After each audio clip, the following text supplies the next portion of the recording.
Selamat pagi Mitra Buana dan saudara pendengar, salam jumpa dalam acara Talk Show Buana Putri dari 94,7 Buana Asri FM, Radio Publik Kabupaten Sragen. Saya Rara Anggita. Buana Putri edisi hari ini akan membahas tema mengenai pemberian makanan tambahan untuk pencegahan stunting bersama unsur pelaksana UPEL Dharma Wanita Persatuan DWP Kecamatan Miri. Pagi hari ini telah hadir bersama kami Ketua UPEL DWP Kecamatan Miri, Nyonya Geta Ardayani. Apa kabar? Selamat siang Nyonya Geta. Selamat siang Mbak Rara. Assalamualaikum warahmatullahi wabarakatuh. Dan selamat pagi untuk pendengar semua Buana Asri. Terima kasih Mbak Rara. Waalaikumsalam warahmatullahi wabarakatuh. Terima kasih sekali kehadirannya di studio Nyonya Geta untuk hari ini. Dan di samping Nyonya Geta Ardayani ada nutrisionis Puskesmas Miri, Nyonya Romadona Resesiningsih. Apa kabar Nyonya Dona? Baik Mbak Rara. Aduh, alhamdulillah. Terima kasih kehadirannya juga di studio ya. Luar biasa untuk hari ini Mitra Buana dan pendengar, Anda bisa menyimak Buana Putri bersama Dharma Wanita Persatuan Kabupaten Sragen melalui live streaming kami di lppl.buanaasrisragen.com. Baik, narasumber yang luar biasa untuk hari ini kita akan berbincang-bincang bersama ini untuk membahas mengenai pemberian makanan tambahan untuk pencegahan stunting bersama Ibu Geta Ardayani dan juga Ibu Dona selaku petugas gizi di Puskesmas Miri. Nah, untuk hari ini sebenarnya apa sih yang menjadi program DWP Miri sehingga bisa memberikan manfaat kepada masyarakat? Rara ke Bu Geta dulu, monggo silahkan. Terima kasih Mbak Rara.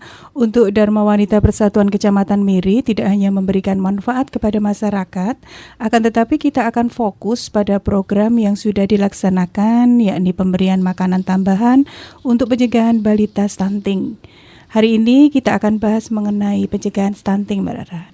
Ini kalau boleh tahu nih, mengapa mengambil tema pemberian makanan tambahan untuk pencegahan stunting nih Bu? Sebenarnya stunting itu apa ya Bu Geta? Ya, mengapa kita mengambil tema pemberian makanan tambahan untuk pencegahan stunting? Karena saat ini balita bermasalah gizi masih menjadi masalah yang harus ditangani sejak dini. Dari 10 desa di Kecamatan Miri, di setiap desa masih ada balita yang mengalami kekurangan asupan makanan. Hal ini dapat dilihat dari kenaikan berat badan yang belum sesuai dengan kenaikan berat minimal balita setiap bulan. Kalau untuk stunting sendiri, ini stunting ini apa ini Bu Dona? Oh begini ya Mbak Rara, stunting itu merupakan gangguan pertumbuhan dan perkembangan anak akibat kekurangan gizi kronis dan infeksi berulang yang ditandai dengan panjang atau tinggi badannya berada di bawah standar. Tadi dikatakan bahwa stunting ini merupakan akibat dari kekurangan gizi kronis dan infeksi berulang. Ini maksudnya gimana nih Bu? Maksudnya begini, stunting atau pendek itu terjadi karena kekurangan gizi kronis dalam waktu yang lama. Bisa disebabkan oleh kemiskinan dan pola asuh tidak tepat. 1000 hari pertama kehidupan seorang anak adalah masa kritis yang menentukan masa depannya. Dan pada periode tersebut, anak Indonesia menghadapi gangguan pertumbuhan yang serius. Untuk mencegah dan mengatasi masalah stunting, masyarakat perlu dididik untuk memahami pentingnya gizi bagi ibu hamil dan anak balita. Ini ternyata memang seperti itu ya, kekurangan gizi kronis dalam waktu yang lama begitu. Mungkin bisa diperjelas lagi atau diberikan penekanan lagi bagaimana ini stunting ini, Bu Geta? Boleh. Bisa saya tambahkan ya Mbak, untuk kekurangan gizi pada usia dini meningkatkan angka kematian bayi dan anak, menyebabkan penderitanya mudah sakit dan memiliki postur tubuh tidak maksimal saat dewasa. Kemampuan kognitif para penderita juga berkurang sehingga mengakibatkan kerugian ekonomi jangka panjang bagi Indonesia. Gitu ya. Penderitanya mudah sakit dan juga memiliki postur tubuh yang tidak maksimal saat mereka dewasa. Nah, ini apakah ini sama dengan anak yang berpostur pendek, Bu Geta? Jelas berbeda dong Mbak. Coba mungkin Mbak Dona bisa nambahin ya, dia ada ahli gizi dari Puskesmas.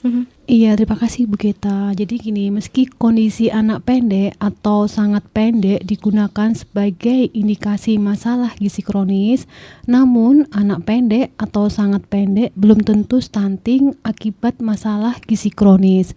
Karena pendek atau sangat pendek bisa juga terjadi karena faktor keturunan.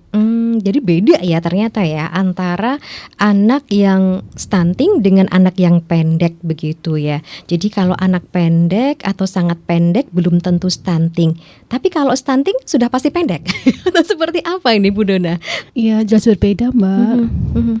Saya tambahkan juga ya Mbak, Iya. untuk menentukan balita itu stunting atau tidak itu ditentukan oleh hasil penegakan diagnosa dari dokter spesialis anak. Jadi memang harus ada diagnosa atau ada pengecekan lebih lanjut begitu ya untuk menentukan anak ini stunting atau tidak begitu. Betul. Gitu ya. Jadi kalau begitu stunting ini penyakit atau apa ini ya ini perlu dicerahkan lagi nih. Ini harus ada info lagi kalau begitu ya. Tentu tidak Mbak Rara, karena stunting bukan suatu penyakit. Coba mungkin Mbak Dona bisa nambahkan ya untuk penjelasannya. Iya, begini penjelasannya Mbak Rara. Jadi stunting itu bukan suatu penyakit, tapi kondisi gagal tumbuh karena kurangnya asupan makanan dan terjadinya infeksi berulang dalam jangka waktu tertentu yang terjadi pada periode emas atau 1000 hari pertama kehidupan seorang anak, yaitu sejak berada dalam kandungan hingga usia 2 tahun. Gitu ya. Jadi kita nggak bisa terus mengejudge atau memvonis anak ini stunting. Oh, ini anak ini terkena stunting nih karena dia pendek gitu aja, belum nggak bisa ya begitu ya. Belum bisa dikatakan lagi stunting karena memang harus ada pengecekan lagi lebih lanjut begitu, karena memang ini kondisi gagal tumbuhnya itu karena sudah jangka waktunya itu sudah lama begitu ya, tidak hanya pada saat itu saja. Ketika anak itu ketemu ini kecil stunting nih, enggak juga ya begitu ya. Aduh, luar biasa, sudah mulai agak tercerahkan, tapi Rara masih pengen tanya-tanya lagi nih untuk tema kita hari ini. Bagaimanakah cara mencegah stunting begitu? Apalagi mengenai makanan tambahannya seperti apa atau apa saja yang bisa kita berikan kepada anak-anak kita. Tapi nanti di sesi selanjutnya ibu-ibu cantik ya, kita akan lanjutkan kembali bahasan kita untuk hari ini. Wah, luar biasa hari ini mitra Bunda dan saudara pendengar. Kita akan jeda dulu sebentar ya. Nanti kita lanjutkan kembali bahasan kita hari ini mengenai pemberian makanan tambahan untuk pencegahan stunting. Jangan sampai bergeser, tetap bersama kami di Buana Putri bersama UPL DWP Kecamatan Miri dari 94,7 Buana Asri FM Radio Publik Kabupaten Sragen.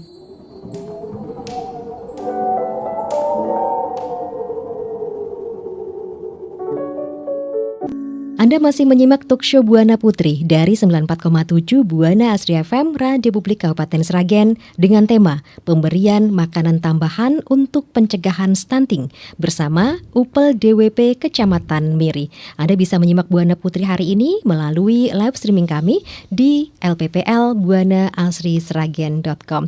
Baik Bu Geta, Bu Dona, kita lanjutkan kembali bahasan kita untuk hari ini ya. Nih Rara pengen tanya-tanya lagi nih. Ini lagi memang lagi menjadi bahasan yang seksi banget begitu ya, stunting ini ya. Dan mengapa 1000 hari pertama kehidupan atau 1000 HPK ini dari seorang anak disebut sebagai periode emas dalam upaya pencegahan stunting? Monggo Rara ke Bu Dona dulu. Ya Mbak Rara, terima kasih. Periode emas ini maksudnya waktu yang tepat untuk pencegahan stunting, Mbak. Maksudnya seperti apa ini?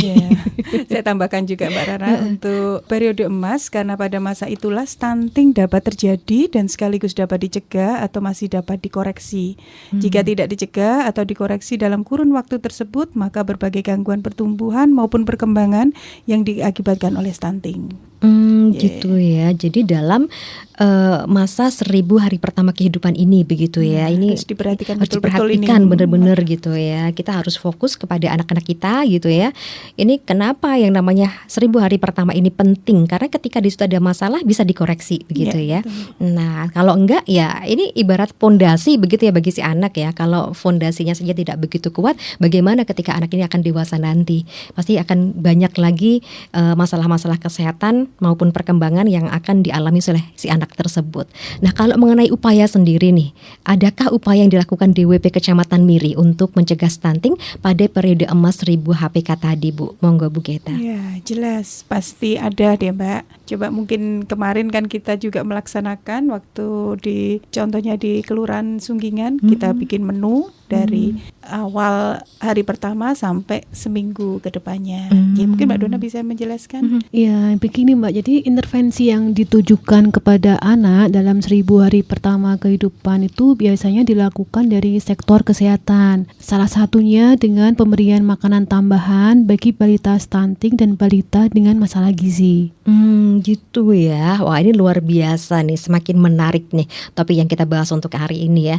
Nah, untuk langkah-langkahnya, langkah-langkah apa saja nih yang dilakukan oleh Puskesmas yang berkolaborasi dengan DWP Kecamatan Miri dalam rangka pencegahan dan juga penanggulangan masalah gizi pada balita terkait dengan pemberian makanan tambahan ini? Iya Mbak Dara, untuk saat ini ada kegiatan pemberian makanan tambahan untuk ibu hamil kurang energi kronis dan untuk balita bermasalah gizi yang dilaksanakan di 10 desa yang ada di wilayah seluruh Kecamatan Miri, Mbak. Gitu. Wah, ini berarti banyak nih, 10 desa nih Bu Geta nih, luar biasa ya.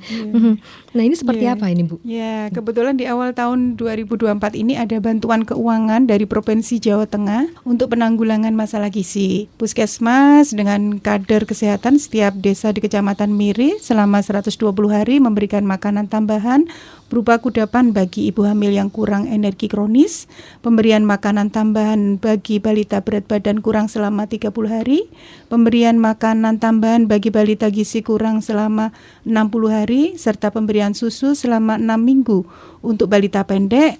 Dan banyak sekali kan Mbak kegiatan yang dilaksanakan Dharma Wanita Persatuan dengan Ibu Kader Kesehatan di setiap desa. Kemarin yang bikin menu saya juga. Oh gitu? Ya, Wah. bikin menu dari mulai Senin kita makan nasi dan sayur mayur lengkap ya, karena memang harus sesuai dengan isi piringku ya. Terus nanti yang kudapan-kudapan saya kemarin bikin sup menunya, terus sup krim jagung, terus ada kemarin sup galantin sama bubur ketan hitam sama kacang hijau, juga omelet telur dan sosis. Jadi kita nanti bisa merubah menu itu. Kalau misalnya anak-anak sudah bosan juga dirubah, ganti lagi gitu ya. Ganti lagi yang sesuai dengan menu itu nanti dirubah-rubah. Misalnya kalau galantin sudah bosan kita bikin dari tofu ikan untuk supnya gitu. Jadi biar anak itu juga mau untuk makanannya, maksudnya sampai habis makanannya, juga anak-anak berat badannya juga bertambah. Saya juga ngontrol di grup itu juga saya pantau juga. Oh gitu ya. Jadi, selain bikin menunya, masak juga, ngontrol juga. Iya, Wah, luar biasa nih Bu Camat ini ya berarti ya. Bikin menunya karena apa? Pengennya saya Kecamatan Miri bisa zero stunting ya. Amin. Semoga bisa terwujud ini. Waduh, luar biasa keren sekali nih ya programnya ya. Lalu bagaimana nih dengan cara pendistribusian makanan tadi nih yang berupa kudapan gitu? Mengingat kalau wilayah Miri kan luas gitu Bu. Monggo silakan. Wah Mbak Lara, kita di Puskesmas Miri itu ibarat punya pahlawan tanpa tanda jasa ya di bidang kesehatan. Beliau adalah kader-kader kesehatan yang hebat Mbak di tiap desanya. Oh gitu ya. Jadi lewat kader-kader ini untuk pendistribusian begitu seperti apa ini Bu Geta? Untuk kader setiap hari belanja dan mengolah bahan makanan untuk dijadikan kudapan Mbak Rara. Seharga 16.500 bagi balita dan seharga 21.500 untuk ibu hamil KIK. Serta mendistribusikan ke rumah sasaran dan menunggu balita untuk menghabiskan makanan tambahan tersebut. Jadi ini full kita menunggu balita makan bisa habis ya. Kader-kadernya. Jadi harus dipastikan yang makan bukan ibunya. Bukan, iya. Iya. Aduh, luar biasa ya, menarik sekali nih. Kadernya itu sampai nungguin gitu ya si balita tadi menghabiskan makanan tambahan mereka gitu. Nah, selanjutnya adakah monitoring nih yang dilakukan untuk mengukur keberhasilan dari program pemberian makanan tambahan ini? Kan programnya luar biasa begitu ya, dan juga luas wilayahnya juga. Ini luar biasa nih kalau di Miri begitu. Ini ada monitoringnya nggak nih Bu? Tentu ada Mbak Rara. Nah, ini seperti apa ini caranya nanti nih? Oh, jadi begini Mbak, setiap 1 minggu sekali nih, kader itu di setiap desa melakukan penimbangan berat badan dan pengukuran tinggi badan. Kader datang dari rumah ke rumah sasaran atau bisa juga sasaran dikumpulkan di puskesmas pembantu Mbak untuk dilakukan monitoring. Bila dijumpai sasaran yang belum naik berat badannya, maka ibu balita atau ibu hamil tersebut sama bidan desa setempat disarankan untuk periksa ke puskesmas Miri Mbak. Gitu ya. Tapi ditemukan juga yang setelah diberikan makanan tambahan ini mereka belum naik juga nih berat badannya. Ada juga? Kemarin saya kontrol lewat grup itu banyak yang nambah. Oh, Tetap alhamdulillah. ada tambahan Mhm, berat badannya. alhamdulillah. Berarti ini programnya berhasil gitu ya, sampai ke Alhamdulillah, sasaran gitu mudah-mudahan ya. seperti itu. Aduh. Pokoknya si anak Iya. balita mau makan sampai lahap sampai habis. Intinya Gitu seperti itu. ya. Iya. Dan harapannya adalah zero stunting di Kecamatan Miri, begitu Iya, ya, Bu iya, Gita ya. amin, amin. Waduh, luar biasa bincang-bincang kali ini dan semakin asik dan menarik juga sih tema kita hari ini harus kita sudahi begitu ya, karena kebersamaan kita sudah sampai di penghujung acara. Dan yang terakhir untuk closing statement, pesan-pesan yang ingin disampaikan kepada masyarakat, monggo silakan kepada Bu Gita. Ya, terima kasih untuk Mbak Rara. Untuk stunting bukanlah suatu penyakit dan tanggung jawab dalam pencegahan stunting adalah tanggung jawab bersama orang tua, keluarga, pemerintah desa, puskesmas, PLKB, KUA, semua harus bersinergi dalam upaya pencegahan stunting. Saya berharap semoga tidak ada lagi permasalahan gizi pada balita yang mengakibatkan gangguan kesehatan, sehingga tercipta generasi penerus perjuangan bangsa yang sehat, cerdas, berakhlak baik, handal, dan berkualitas. Amin ya robbal alamin. Kita berharap untuk Kecamatan Miri bisa zero stunting. Amin, Amin. amin ya rabbal alamin. Terima kasih Ketua UPL DWP Kecamatan Miri, Nyonya Gita Ardayani. Demikian Mitra Buana dan Saudara pendengar Buana Putri edisi hari ini dengan tema pemberian makanan tambahan untuk pencegahan stunting bersama unsur pelaksana UPL Dharma Wanita Persatuan DWP Kecamatan Miri. Terima kasih waktunya Nyonya Gita Ardayani dan juga Nyonya Romadona Resesiningsih. Salam buat teman-teman di Kecamatan Miri, Bu. Terima Sukses kasih juga selalu. Mbak Rara, sehat selalu. Amin, terima kasih. Dan sampai di sini Rara Anggita bisa menemani Anda. Semoga bermanfaat. Sampai jumpa dalam acara Buana Putri edisi selanjutnya. Saya Rara Anggita dan segenap tim yang bertugas mengucapkan terima kasih kebersamaan dan perhatian Anda. Selamat pagi.